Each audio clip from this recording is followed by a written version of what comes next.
അപ്പോൾ ഈ നമ്മളിൽ നോക്കുമ്പോൾ നമ്മുടെ ബസ് സിമുലേറ്ററിലെ കാര്യങ്ങളൊക്കെ ജസ്റ്റ് എങ്ങനെയാണ് നമ്മുടെ പാട്ട് കാര്യങ്ങൾ വെക്കുന്നതെന്ന്.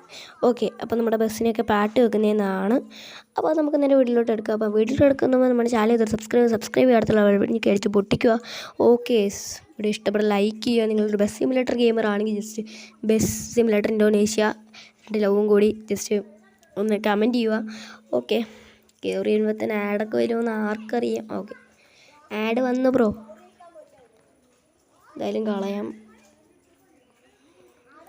ഓക്കെ, നമ്മൾ ആദ്യം തന്നെ ഗ്യാരേജിലോട്ട് പോവുക. അതിന് ശേഷം നമ്മുടെ ലാസ്റ്റ് ആണ് മ്യൂസിക് ഉണ്ടല്ലോ, അവിടെ കയറിയിട്ട് ജസ്റ്റ് മ്യൂസിക്കിലോട്ട് കാണും. ആ മ്യൂസിക്കിൻ്റെ ലോഗോയിലോട്ട് കയറിയിട്ട് മ്യൂസിക്കിൻ്റെ ഓപ്ഷനിൽ പോയിട്ട് ആഡ് പ്ലേലിസ്റ്റ് എന്ന് കാണിക്കും.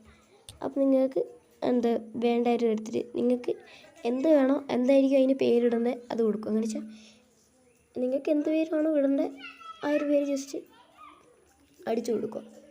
ഓക്കെ, ഞാനിന്ന് അടിക്കാൻ പോകുന്ന ഡു വാട്ട് യു വാണ്ട് എന്നാണ്. സോ ഇതൊക്കെ ചെയ്ത് അപ്പോൾ നമുക്ക് ഇവിടെ വന്നില്ല, ഡിവൈസ് ഗാലറിയിലോട്ടൊന്ന് പോവുക.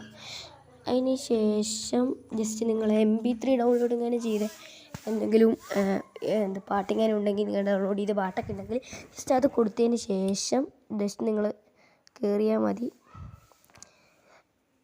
നിങ്ങളുടെ പാട്ട് റെഡി ആയിരിക്കും. എൻ്റെ ബാക്ക് അടിച്ച് ജസ്റ്റ് നിങ്ങൾ നോക്കുമ്പോൾ എല്ലാം ആയിരിക്കും. അപ്പോൾ ബൈ.